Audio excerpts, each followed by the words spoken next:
Hello everyone. तो आप सभी कैसे हैं? सभी को हरे कृष्णा, राधे राधे।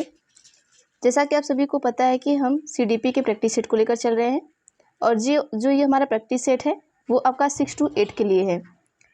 मतलब आपका जो सेकेंड पेपर है उसके लिए ये प्रैक्टिस सेट चल रही है। तो कल हम आपको क्वेश्चन नंबर 26 तक कराए थे। इसमें 27, 28, 29 और 30 मतलब 4 क्वेश्चन आपके बच गए थे। तो आज इस क्वेश्चन को हम कवर करेंगे। बाकी इसके बाद हम 1 से लेकर 15 तक अपने क्वेश्चन को देखेंगे। तो चलिए यहाँ पर हम देखते हैं क्वेश्चन नंबर 27 से। और इसमें देखिए 27 में आपको 3 ही ऑप्शन देंगे और इन्हीं 3 ऑप्शन में से आपको आंसर देना है। और यहाँ पर हम लिख देते हैं आपको। देखिए ऑप्शन ए में आपका रहेगा 1 और 2, ठीक है। ये आप सभी लिख लीजिएगा अपने कॉपी पर। ऑप्शन बी में रहेगा आपका 1, 2 और 3।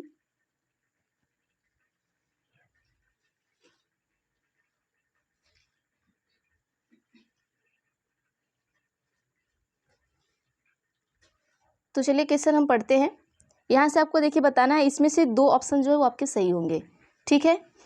तो चलिए, शिक्षण अधिगम प्रक्रिया के दौरान शिक्षक द्वारा बच्चों को लगातार नए अन्वेषण, खेल और विभिन्न व्यवहारिक गतिविधियों के माध्यम से नया ज्ञान के सर्जन के लिए प्रोत्साहित किया जाता है। यह उदाहरण है। ऑप्शन ए है एक प्रगतिशील कक्षा में जिसमें बच्चों को करके सीखने का अवसर एवं उनकी सक्रिय भागीदारी है।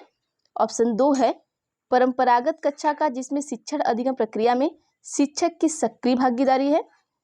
ऑप्शन 3 है कि एक ऐसी कक्षा जिसमें शिक्षक किताबी ज्ञान से अलग हटकर बाल केंद्रित विधियों से अधिगम कराने को महत्व देता है।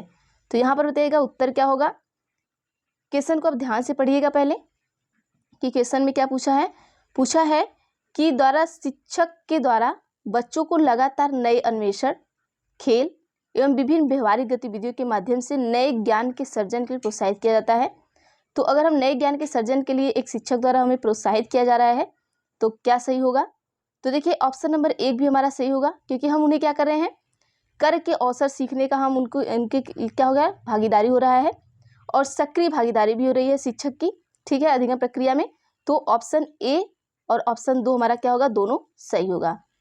अब आइए देखते हैं अगला क्वेश्चन नंबर 28 में आपसे पूछा गया है कथन और कारक है। देखिए डेली हम आपको 1 से 2 क्वेश्चन कथन कारक का कराते हैं और डेली हम आपसे कहते हैं कि कथन और कारक से आपको क्वेश्चन जरूर पूछा जाएगा। तो इस पर जरूर ध्यान दिया करिए। कथन है कि शिक्षार्थियों के विभिन्न प्रकार के समूहों को पढ़ाते समय शिक्षक को उनके सामाजिक और सांस्कृतिक संदर्भ के बारे में किसी भी तरह की चर्चा नहीं करनी चाहिए। आपको क्या लगता है कि आप एक शिक्षक हैं, अपने बच्चे को पढ़ा रहे हैं, तो आप क्या उनसे सामाजिक और सांस्कृतिक के संदर्भ में आप चर्चा नहीं करेंगे? क्या ऐसा बैन तो थोड़ी ना है कि आपको ये चर्चा नहीं करनी है। तो ये सरासर गलत है। हम उससे चर्चा कर सकते हैं, ठीक है। अब तर्क इनका क्या है, क्योंकि जब तर्क आए तो आपको क्योंकि लगाना है, क्योंकि सामाजिक और सांस्कृतिक संदर्भ अधिगम में किसी भी प्रकार की भूमिका नहीं निभाते। तो ऐसा नहीं, हमारा समाज भी हमारे अधिगम में भूमिका निभाता है और सांस्कृतिक संदर्भ भी हमारे अधिगम में क्या होता है, भूमिका निभाता है। तो ये भी गलत हो गया, मतलब इनका कहना भी गलत है और इनका तर्क भी गलत है। तो A and R is false, ठीक है, ये आप लगा लीजिएगा। अब देखते हैं, देखिए जो कथन और कारक है इसको हम इसलिए आपको नहीं बताते हैं, सॉरी इसका जो ऑप्शन हम नहीं दिखाते क्योंकि बहुत बड़ा हो जाता है, तो इस तरीके से हम आपको पढ़ के बता देते हैं। चलिए नेक्स्ट क्वेश्चन पे हम देखते हैं। क्वेश्चन नंबर 29 आपका है। देखिए क्वेश्चन को ध्यान से पढ़िएगा और ऑप्शन को पढ़ते हुए चलिएगा। 29 में क्या है कि छात्रों के बीच संप्रत्यात्मक समझ को विकसित करने के लिए एक शिक्षक को, ठीक है, 2 ऑप्शन हम दिखा रहे हैं, बाकी 2 ऑप्शन इसके बाद दिखाते हैं। अब क्या करना चाहिए, अगर आप एक शिक्षक हैं, अवधारणाओं को याद करने पर ध्यान देना चाहिए। तो हमने आपको कहा है हमेशा कि अवधारणाओं पे हम क्या करेंगे कि कभी भी हम हर चीज़ को क्या है, याद करना या रटना हमारा क्या है, निगेटिव पॉइंट है। तो ये ऐसे ही गलत हो गया। दूसरा है, देखिए दूसरा हमने आपको हमेशा बताया कि जहाँ भी आपको निर्देश दिख जाए मतलब आपका निगेटिव पॉइंट है। अब देखिए यहाँ पर क्या दिया है कि प्रत्यक्ष निर्देश के तरीकों का उपयोग करना चाहिए। निर्देश दिखा तुरंत काटिए, याद करना दिखा तुरंत काटिए, रटना हुआ उसको तुरंत काटिए। अब ये ऑप्शन 3 देखते हैं क्या है। ऑप्शन 3 पूछा है, सॉरी ऑप्शन 3 दिया है कि संसाधन के लिए प्रावधान करना चाहिए जिससे करके सीखने को सुसाधित किया जा सके। तो ये हमें थोड़ा सही लग रहा है। अब आइए चौथा देख लेते हैं। चौथा है कि मौखिक प्रस्तुतिकरण करना चाहिए और बच्चे को प्रश्न पूछने के लिए हतोत्साहित करना चाहिए। देखिए यहाँ तक तो ठीक था, मौखिक प्रस्तुतिकरण करिए, लेकिन ये प्रोत्साहित नहीं करें, हतोत्साहित जैसे आ गया हमारा नेगेटिव पॉइंट आ गया, तो ये गलत हो गया। अब जहाँ जहाँ हमें नेगेटिव दिखता है उसे गलत कर दीजिए, जो पॉजिटिव वाला ऑप्शन बचेगा वो हमारा क्या हो जाएगा, सही हो जाएगा। हमेशा हम आपको बताते हैं निगेटिव क्वेश्चन उत्तर नेगेटिव आएगा, पॉजिटिव क्वेश्चन उत्तर हमारा पॉजिटिव आएगा। ये चीज़ें आप ट्रिक है, ये आप ध्यान रखिएगा, क्योंकि ये ना हमेशा हमारे माइंड में नहीं आती है। हम हमेशा बस देखते हैं निगेटिव क्वेश्चन पॉजिटिव क्वेश्चन, फिर ढूंढने लगते हैं। आप जब भी निगेटिव क्वेश्चन देखिएगा आपका उत्तर भी हमेशा निगेटिव वाला ही रहेगा, आप हमेशा देखिएगा कभी भी, नहीं तो आप 10 से 15 क्वेश्चन लगा के देख लीजिए, आपको पता चल जाएगा। चलिए लास्ट क्वेश्चन देखते हैं हम इसका, इसके बाद हम अपना अगला जो प्रैक्टिस सेट है उसे लेके चलते हैं। क्वेश्चन आपका है कि विविध भौतिक शिक्षण सामग्री का उपयोग करने से बच्चों को सीखने की अवधारणाओं में किस क्रम में मदद मिलती है। ऑप्शन ए है ठोस से अमूर्त, बी है अपरिचित से परिचित, सी है उच्च से निचले क्रम में, और डी है आपका जटिल से सरल। तो आपको बताना है कि जैसे क्या है आपका विविध भौतिक शिक्षण सामग्री का अगर उपयोग कर रहे हैं तो करने से बच्चे में जो है सीखने की जो अवधारणा है तो वो किस क्रम की तरफ हमें लेके जाती है। तो उत्तर बताइएगा आप सभी। तो चलिए उत्तर देख लेते हैं इसका। जो ये अवधारणा है हमें कहाँ ले जाती है, ठोस से अमूर्त की ओर ले जाती है। ठीक है, तो ऑप्शन नंबर ए हमारा क्या हो जाएगा, बिल्कुल सही हो जाएगा। आइए हम अपना स्टार्ट से क्वेश्चन करते हैं। क्वेश्चन नंबर 1 से लेकर जो हम डेली 15 तक करते हैं, फिर 15 से 30 तक करते हैं। ठीक है, कल जैसा कि हमने आपको बताया था कि थोड़ा हम ट्रैवल बहुत ज़्यादा कर लिए थे, तो इसकी वजह से हमने पूरा पढ़ा नहीं पाया, क्योंकि हमें नींद आ रही थी, तो उसकी वजह से थोड़ा हो नहीं पाया ज़्यादा। तो आज हम उसको कंप्लीट करेंगे। ये आपका कल का बच गया था जो क्वेश्चन हमने आपको करवा दिया, आप यहाँ से देख लीजिएगा। अब बाकी हम चलिए 15 क्वेश्चन अपना कर लेते हैं। चलिए क्वेश्चन 1 देखते हैं। तो अब 15 तक हम देख लेते हैं, और बाकी आपका संडे का भी जो बचा है उसको देखते किसी दिन हम करवा देंगे। संडे को वैसे हम आपको हैप्पी संडे ओपन इनबॉक्स लेने वाले थे, क्योंकि संडे के दिन आप जो हमें मैसेज करते हैं उस मैसेज का हम आपको रिप्लाई देते हैं वीडियो बनाकर, तो हम नहीं कर पाए। देखते हैं अगले संडे से अगर पॉसिबल होगा तो हम आपको हैप्पी संडे में जैसे आप लोग जो क्वेश्चन पूछते हैं पढ़ने से संबंधित उसका, और प्लस आपका जितने भी क्वेश्चन कैरीज रहती है या फिर जो भी रहता है, जो भी आपका क्वेश्चन रहता है उसका हम आपका रिप्लाई करते हैं, या आपने जो भी हमें कमेंट किया है आपके कमेंट को हम पढ़ते हैं। तो इस तरीके से तो हम देखते हैं अगले संडे से क्या करते हैं, क्योंकि इस संडे तो हो नहीं पाया, थोड़ा मैं बिजी थी। तो चलिए देख लेते हैं। कथन और कारक आपका है, देखिए यहाँ भी आपका कथन कारक है। कथन है कि ज़्यादातर बच्चों के दूध के दांत 6 वर्ष की उम्र में टूट जाते हैं। 1 मिनट में इसको बड़ा कर देती हूँ, ऑप्शन तो दिखाना नहीं आपको, क्योंकि चलिए इसका ऑप्शन इसलिए नहीं दिखाते कि बहुत बड़ा क्वेश्चन हो जाता है और पूरा स्क्रीन पर नहीं आ पाता है। क्वेश्चन है कि कथन है कि ज़्यादातर बच्चों के दूध के दांत 6 वर्ष की उम्र में टूट जाते हैं, परंतु किसी 5 या 7 वर्ष के बच्चे के दांत टूटने को असामान्य नहीं देखा जाता। तो क्या आपको सही लग रहा है? तर्क ये दे रहे हैं कि हालांकि बुद्धि व शारीरिक विकास का क्रम सार्वभौमिक है, इसमें व्यक्तिगत विभिन्नताओं के अनुसार काफ़ी परास होता है।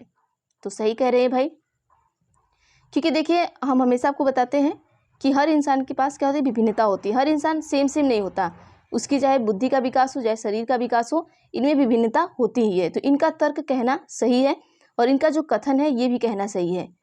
देखिए ज़्यादातर बच्चों के जो दूध के दांत होते हैं वो 6 वर्ष में टूटते हैं, लेकिन अब जब 5 वर्ष या 7 वर्ष के बच्चे के दांत टूटने लगे तो ये सामान्य नहीं देखा जाता है। तो ये बिल्कुल सही है। तो ऑप्शन ए और ऑप्शन बी हमारा क्या है, दोनों सही है।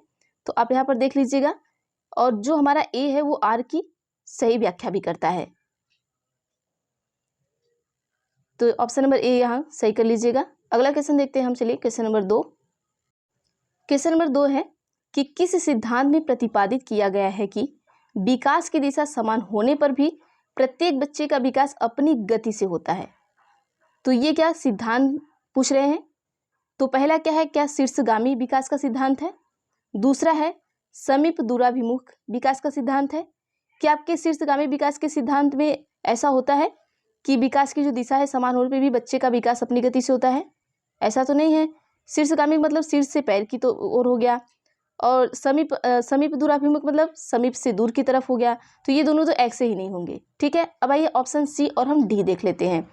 क्वेश्चन को आप ध्यान से याद रखिएगा, कि क्वेश्चन ये इसका ऑप्शन भी बड़ा है, तो इसको हम आपको बाद में दिखाते हैं।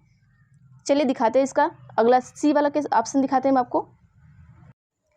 ऑप्शन सी है आपका कि एक रूपता का सिद्धांत। ऑप्शन डी है आपका व्यक्तिगत विकास का सिद्धांत। तो देखिए सी भी हमारा गलत हो जाएगा, हमारा क्या होगा, डी सही हो जाएगा। क्यों सही होगा?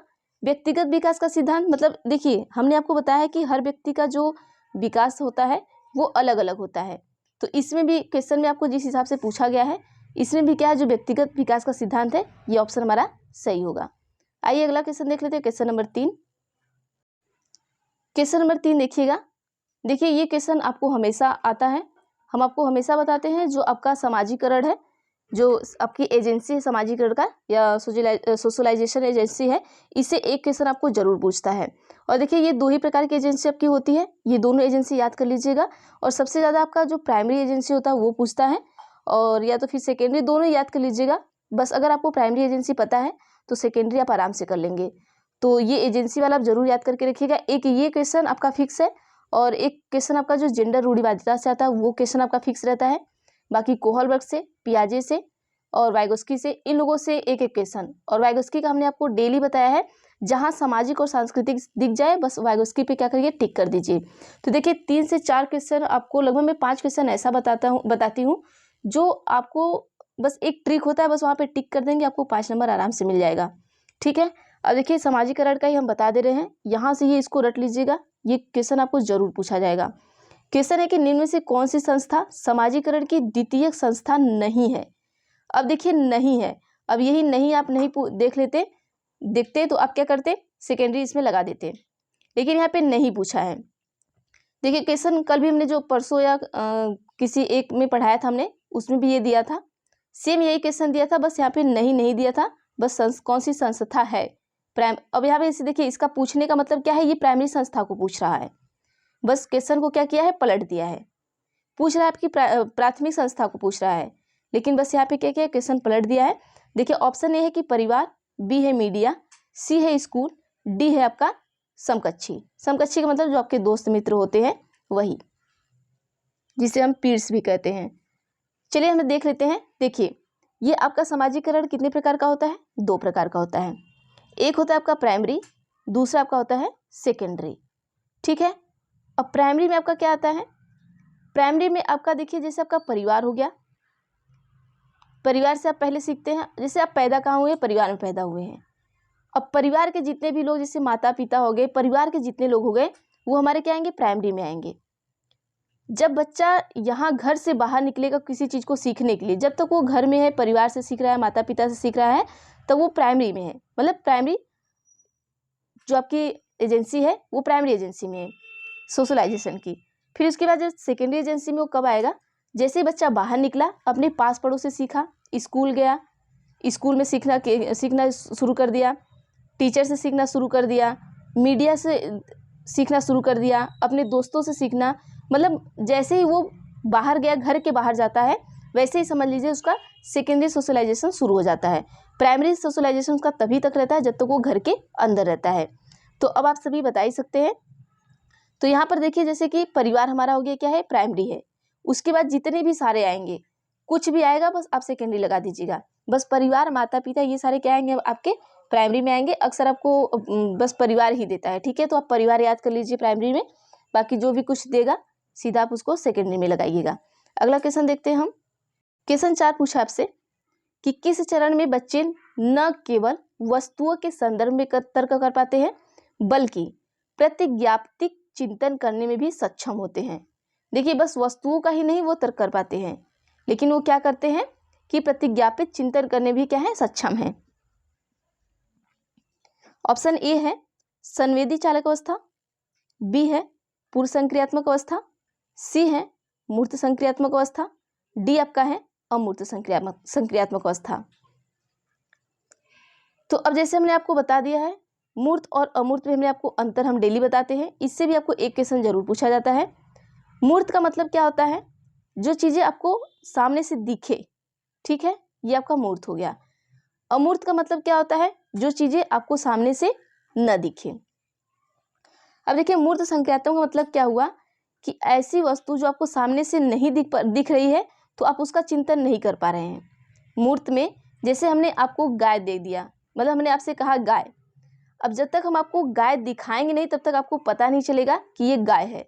तो ऐसी अवस्था में आप रहेंगे तो आप मूर्त अवस्था में हैं।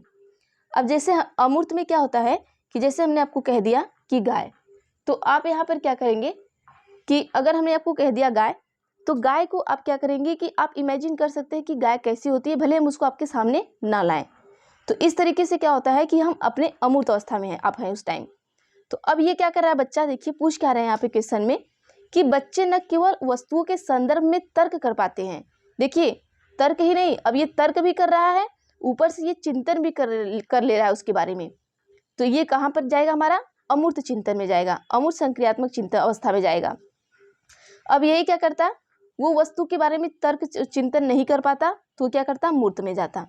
क्योंकि जब तक आप उसे सामने से दिखाते नहीं कि ये वस्तु है, तब तक उसे पता ही नहीं चलता कि ये कौन सी वस्तु है, तो वो मूर्त में रहेगा। जब वो चिंतन उनतन सब कुछ कर पाएगा, वो उसके बारे में सोच लेगा, सब कुछ हो जाएगा, तब वो अमूर्त में आ जाएगा। तो इसका ध्यान रखिएगा, मूर्त और अमूर्त ये दो चीज़ें आपको फंसाती हैं, ठीक है। अगला क्वेश्चन देखते हैं हम। देखिए जीन पियाजे से क्वेश्चन आपको पूछा गया है कि पियाजे के अनुसार जन्म के बाद संज्ञानात्मक विकास की अवस्था का सही क्रम कौन सा है। ऑप्शन ए है संवेदी अनुभव, परिवर्तनीय मानसिक संक्रियाएं, परिकल्पनात्मक चिंतन, प्रतीकात्मक और सहज विचार। बी आपका है संवेदी अनुभव, प्रतीकात्मक और सहज विचार, परिवर्तनीय मानसिक संक्रियाएं, परिकल्पनात्मक चिंतन। सी आपका है प्रतीकात्मक और सहज विचार, परिकल्पनात्मक चिंतन, संवेदी अनुभव, परिवर्तनीय मानसिक संक्रियाएं। तो इसका जो सही उत्तर होगा ऑप्शन 2 होगा, आप इसे रट लीजिएगा, ठीक है। इसमें कोई तर्क वगैरह नहीं लगाने वाला है, इसको रटना ही है। तो ऑप्शन नंबर 2 होगा, सही होगा, सॉरी बी। अगला क्वेश्चन देख लेते हैं। अगला क्वेश्चन आपका है, देखिए ये भी जीन पियाजे से ही है कि जीन पियाजे के अनुसार अर्थपूर्ण संज्ञानात्मक विकास के लिए एक बच्ची, ऑप्शन ए है को द्वितीय स्तर के अनुबंधन करने चाहिए, बी है को हर कार्य के लिए पुरस्कार मिलना चाहिए, सी है को सक्रिय अन्वेषण के मौके मुहैया कराने चाहिए, डी है कि को बारंबार वेधन व अभ्यास करने के लिए कार्य देना चाहिए। जीन पियाजे के अनुसार पूछा गया है, तो आपको बताना है, उत्तर दीजिएगा। देखिए जीन पियाजे के अनुसार क्या होता है आपका कि यहाँ पर जो बच्ची है उसे बारंबार वेधन व अभ्यास करने के लिए हम कभी नहीं कहेंगे, ऐसे हमारा गलत हो जाएगा। पुरस्कार भी नहीं देंगे, द्वितीय स्तर का अनुबंधन बिल्कुल नहीं करेंगे। अन्वेषण जहाँ आपको दिख गया सक्रिय अन्वेषण, ठीक है, ये आपका पॉजिटिव पॉइंट होता है। अगर ये आप लगाते हैं तो 80% क्वेश्चन आपका यहाँ से सही होने का चांस रहता है। तो ऑप्शन नंबर सी हमारा बिल्कुल सही हो जाएगा, ठीक है। अगला क्वेश्चन देख लेते हैं हम। आप सभी क्वेश्चन देखिएगा, ऑप्शन इसके बाद बताएंगे, क्वेश्चन को लिख सकते हैं या माइंड में रखिएगा, ठीक है, क्योंकि ऑप्शन बहुत बड़े बड़े हैं। चलिए क्वेश्चन है कि नैतिक विकास के कोहलबर के विकास के स्तर के अनुसार नियमों का पालन या अवज्ञा उनके अच्छे या बुरे परिणामों से निर्धारित होती है। ऑप्शन चलिए देखते हैं हम।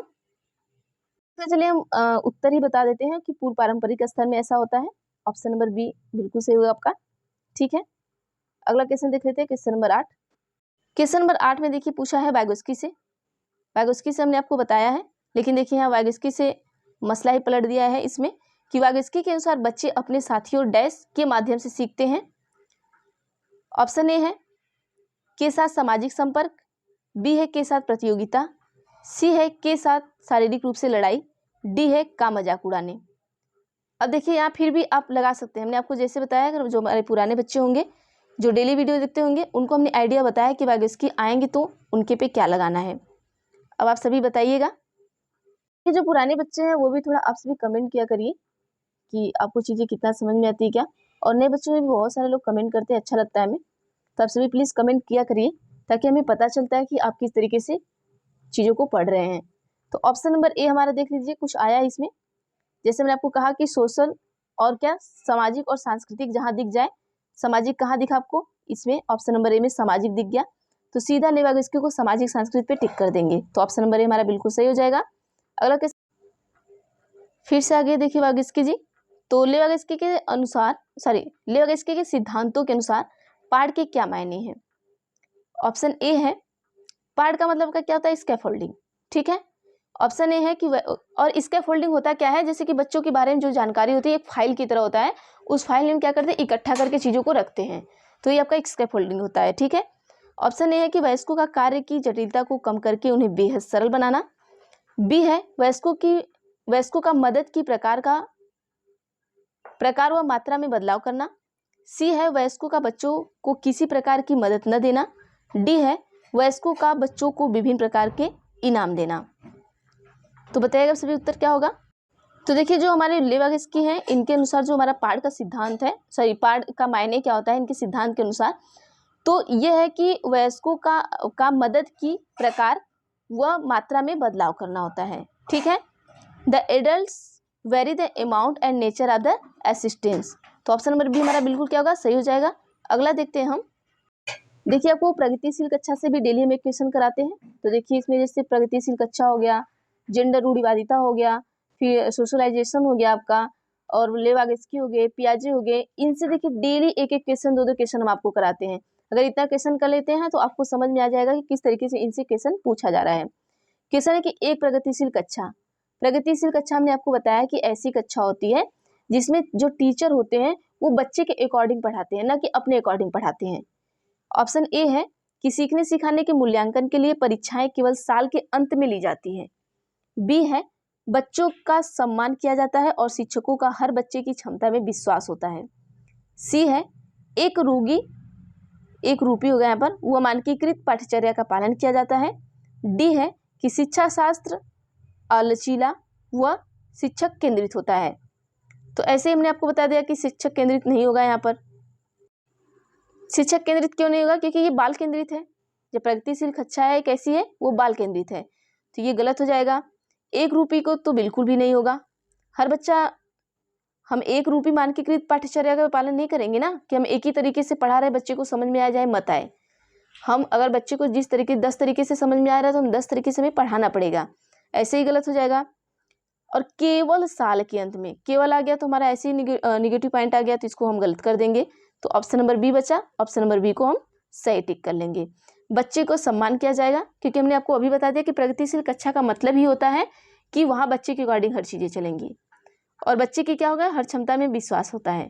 तो ऑप्शन नंबर बी सही हो जाएगा। अगला क्वेश्चन देख लेते हैं। अगला क्वेश्चन आपका है, देखिए इस तरीके के जो बुद्धि वाले क्वेश्चन आते हैं उससे भी ऐसा क्वेश्चन डेली हम आपको एक कराते हैं। तो क्वेश्चन है कि कौन सी अधिक बुद्धि वाले व्यक्तियों में प्राकृतिक रूप से जैसे जानवरों और पौधों की प्रजातियों और चट्टानों में पर्वत प्रकारों को वर्गीकृत करने की क्षमता होती है। और इसके पहले हमने आपको विजुअल का बताया था। तो विजुअल में जैसे आपके इंजीनियर हो गए, और आपके जैसे 2-3 ऐसे हमने बताया था, बढ़ई हो गए। तो इस तरीके से इन लोग का क्या था कि जैसे कि इंजीनियर का क्या होता है कि वो कोई भी चीज़ें करने से, हाँ, और इसमें क्या जो चित्र बनाते हैं वो हो गए। तो ये क्या करते हैं कि चीज़ें करने से पहले वो अपने माइंड में इसको सेट कर लेते हैं। तो इस तरीके से होता है। तो ऑप्शन ए है प्राकृतिक बुद्धि वाले होते हैं, भाषाई बुद्धि वाले होते हैं, संगीतमय बुद्धि वाले व्यक्ति होते हैं, या अंतः वैयक्तिक बुद्धि होते हैं। तो आप सभी को बताना है। तो देखिए यहाँ पर जो प्रजातियों से संबंधित या पेड़ पौधे से संबंधित इन चीज़ों को करते हैं वो प्राकृतिक बुद्धि वाले होते हैं। तो ऑप्शन नंबर ए बिल्कुल सही हो जाएगा हमारा। अगला क्वेश्चन देखते हैं हम। तो क्वेश्चन नंबर 12 देखते हैं। इसमें भी देखिए आपका जेंडर से आ ही गया, जैसा कि हम आपको डेली जेंडर से एक क्वेश्चन कराते हैं। ऑप्शन है कि क्या यह वाक्य स्त्रियों, पुरुषों व दूसरे जेंडर की भूमिका समाज तय करता है, जेंडर की संरचना के बारे में क्या दर्शाती है। ऑप्शन ए है जेंडर एक आनुवंशिक संरचना है। बी है कि जेंडर एक भौतिक संरचना है। सी है कि जेंडर एक सामाजिक संरचना है। डी है कि जेंडर वंशानुगत गुण है। आपको ये बताना है। तो देखिए जो हमारा जेंडर होता है वो एक कैसी संरचना होती है, तो एक सामाजिक होती है। जेंडर हमारा क्या होता है, एक सामाजिक संरचना होता है। आप हमेशा याद रखेंगे। देखिए जेंडर से डेली क्वेश्चन क्या पूछता था, रूढ़िवादिता से पूछता था, लेकिन आज क्या है, इसमें पलट दिया है कि एक संरचना कैसी है। तो आपको याद रखिएगा ये आनुवंशिकता में नहीं आता है जेंडर कुछ भी। अब ऐसा नहीं है कि हमारे आनुवंशिकता में आ जाएगा कि हम जेंडर को लड़के लड़की को क्या करें, लड़के लड़की में अंतर करें, तो ये हमारे मतलब हमारे आनुवंशिकता या हमारा भौतिक गुण है या हमारा वंशानुगत है, ऐसा ऐसे तरीके से नहीं आता। एक सामाजिक संरचना है। ये समाज में लोग क्या करते हैं, इसको फैलाते हैं कि लड़के को ये कार्य करना चाहिए, लड़की को ये कार्य नहीं करना चाहिए, लड़का यहाँ अच्छा हो सकता है, लड़की यहाँ अच्छी हो सकती है, लड़का यहाँ नहीं अच्छा हो सकता, मतलब ये समानता नहीं लाते हैं। तो ये हमारा समाज करता है। इस तरीके से आप इसको याद रख सकते हैं। तो ऑप्शन नंबर सी हमारा बिल्कुल सही हो जाएगा। अगला क्वेश्चन देखते हैं। क्वेश्चन 13 है आपका कथन और तर्क वाला। चलिए पढ़ लेते हैं। शिक्षकों को मानकीकृत पाठ्यचर्या व आकलन तरीकों का इस्तेमाल व कार्यान्वित करने पर बल देना चाहिए। तो आपको क्या लगता है कि जो टीचर हैं उनको इस तरीके का करना चाहिए, क्योंकि तर्क में पूछा गया है कि स्कूलों को बच्चों में व्यक्तिगत विभिन्नताओं को स्वीकारने की बजाय उन्हें हटाने का प्रयास करना चाहिए। क्यों करेंगे भाई? जो शिक्षक उनको मानकीकृत पाठ्यचर्या व आकलन के इस्तेमाल, ऐसा नहीं है कि हम उनको मानकीकृत, देखिए मानकीकृत कहीं भी आता है वो आपका हमेशा गलत होता है। तो इस तरीके से हम देखेंगे, निगेटिव और पॉजिटिव पॉइंट के देख के भी हम चीज़ों को सही कर सकते हैं। तो ऐसा बिल्कुल नहीं करेंगे कि आकलन तरीकों के इस्तेमाल को कार्यान्वित करने पर हम बहुत ज़्यादा बल देंगे, ऐसा नहीं करना है। और तर्क भी इनका गलत है, बच्चे को हमें कभी हटाने का प्रयास नहीं करना है। ये ऐसे ही निगेटिव बोल रहे हैं तो इनका क्या हो जाएगा? गलत हो जाएगा। तो ऑप्शन ए एंड आर दोनों क्या होंगे? हमारे गलत होंगे। यहाँ पर लगा लीजिएगा। अगला क्वेश्चन देखते हैं 14 हम। 14 में देखिए आपको मूल्यांकन से संबंधित क्वेश्चन पूछा गया है कि जो असाइनमेंट होता है, assignment should not be undertaken, मतलब मूल्यांकन क्यों नहीं किया जाना चाहिए, ये पूछा है। ठीक है, ऑप्शन ए है कि बच्चों के सीखने की तैयारी का स्तर पता लगाने के लिए। क्या ऐसा हो सकता है कि हमें करना चाहिए? भाई क्यों नहीं करेंगे? क्योंकि बच्चा कितना सीखा है कितना नहीं सीखा है इसका पता लगाना बहुत ज़रूरी है। बी दिया है कि सीखने सिखाने की प्रक्रियाओं में सुधार करने के लिए, तो बहुत ज़रूरी है इसका मूल्यांकन करना। ठीक है, उसके बाद डी दिया है कि यह समझने में मदद करने के लिए कि बच्ची क्या कर सकती है और क्या नहीं। तो सही है, ये भी बात सही है कि इसके लिए भी हमारा मूल्यांकन क्या करता है? हमारा मदद करता है। लेकिन सी क्या दिया है कि बच्चों में प्रतिस्पर्धा की भावना पैदा करने के लिए। हम ऐसा कभी भी नहीं करेंगे कि उनमें क्या करेंगे? कॉम्पिटिटिव स्पिरिट ही डालेंगे। कभी भी हमें, देखिए हम हमेशा आपको बताएं जहाँ भी कॉम्पिटिटिव आ जाए तो समझ जाइए कि वो आपका ऑप्शन गलत होगा। तो यहाँ पर क्या होगा? ऑप्शन नंबर सी हमारा सही हो जाएगा, क्योंकि क्वेश्चन क्या हमारा नेगेटिव है तो उत्तर भी हमारा नेगेटिव में ही आएगा। ऑप्शन नंबर सी हमारा क्या होगा? सही हो जाएगा। अगला क्वेश्चन देखते हैं और लास्ट क्वेश्चन देखते हैं हम अपना। क्वेश्चन आपका 15 है कि छात्रों को उनके सीखने पर रचनात्मक प्रतिक्रिया प्रदान करने और अपने स्वयं के अध्यापन पर मनन करने के लिए शिक्षकों को, ऑप्शन ए है, योगात्मक मूल्यांकन का प्रयोग करना चाहिए। बी है कि रचनात्मक मूल्यांकन का प्रयोग करना चाहिए। सी है कि केवल शैक्षिक पहलुओं पर ध्यान देना चाहिए। डी है कि केवल पेपर पेंसिल वस्तुनिष्ठ प्रकार के परीक्षण के उपयोग पर ध्यान देना चाहिए। अब यहाँ पर आप निगेटिव और पॉजिटिव पॉइंट जोड़ के आप हमें उत्तर बता सकते हैं। देखिए जैसा हमने आपको बताया था कि अगर केवल कहीं भी आ जाए तो समझ जाए कि वो निगेटिव में ही जाएगा। यहाँ पर है केवल, कट गया, यहाँ पर केवल है, कट गया। अब यहाँ पर क्या दिया है कि योगात्मक मूल्यांकन का प्रयोग करना चाहिए, तो ऐसा हम नहीं करेंगे। हमें क्या करना है? रचनात्मक मूल्यांकन का प्रयोग करना है। ठीक है, फॉर्मेटिव असेसमेंट का प्रयोग करना है, ना कि समेटिव का करना है। समेटिव आएगा तो गलत हो जाएगा और हमें क्या करना है? रचनात्मक मूल्यांकन करना है। तो ऑप्शन नंबर बी हमारा क्या हो जाएगा? सही हो जाएगा। तो ये हो गया आपके 15 क्वेश्चन और बाकी जो 4 बचे थे वो हमने करा दिए। तो आज के जो 15 क्वेश्चन थे वो अच्छे लेवल के क्वेश्चन थे। अगर इसमें से अगर आपने 12 नंबर का सही किया होगा तो समझ जाइए कि आप बहुत अच्छे लेवल पर आपकी तैयारी हो रही है। तो आप हमें कमेंट बॉक्स में कमेंट करके बताएंगे कि आपने कितने नंबर का सही किया है। जैसा कि हमको डेली बताते हैं कि आप इसको पढ़ने से पहले आप एक पेपर और पेन लेकर बैठा करिए, उसमें नंबरिंग किया करिए और उसके बाद अपने से उत्तर को लिखा करिए। जब हम उत्तर बताएं तो आप उत्तर को सही या गलत किया करिए, फिर उसके बाद लास्ट में काउंट किया करिए कि आपने कितना वो नंबर गेन किया है। तो चलिए आज के लिए इतना ही रखते हैं, बाकी हम देखते हैं अगली वीडियो में। तो वीडियो कैसी लगी है तो वीडियो को लाइक कर दीजिएगा अगर अच्छी लगी हो तो, और चैनल पर नए हैं तो प्लीज़ चैनल को सब्सक्राइब भी कर लीजिएगा, बेल आइकन को भी क्लिक कर लीजिएगा। देखिए बेल आइकन क्लिक करने से क्या होता है कि मैं जो भी वीडियो बनाती हूँ वो आप तक ज़रूर पहुँचता है। तो थैंक यू एवरीवन, देखते हैं नेक्स्ट वीडियो में।